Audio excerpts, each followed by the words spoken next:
กุ้งพี่น้องมันเนี่ยตำกุ้งมีส่วนผสมคือกุ้งจะไม่ไก่ตำกุ้งปนกุ้งใส่กุ้งตำกุ้ง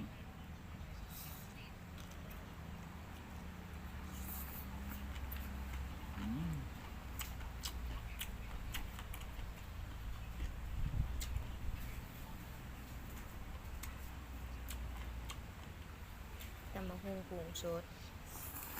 กุ้งมันสดความตายเลย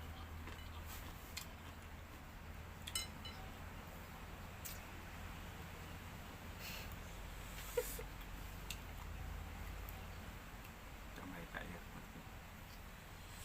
พี่น้องแสบซอยเนี่ยนะ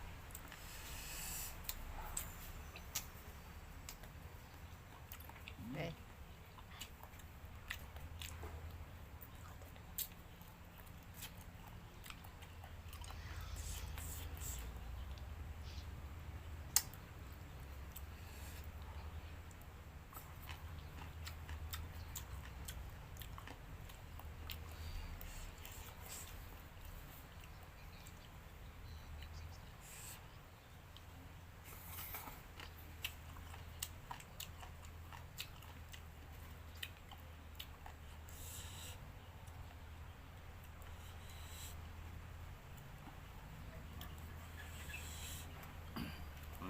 กุ้งตัวใหญ่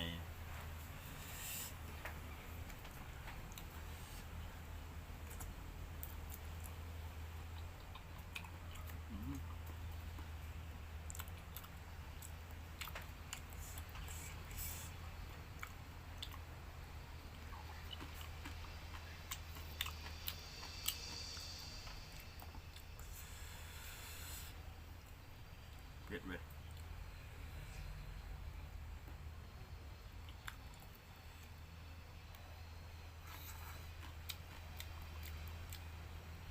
มันใช้มือกล่องซีมตัวหนึ่ง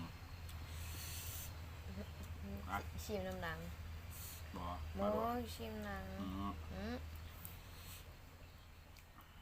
มือกล่องจะกินหนังก่อน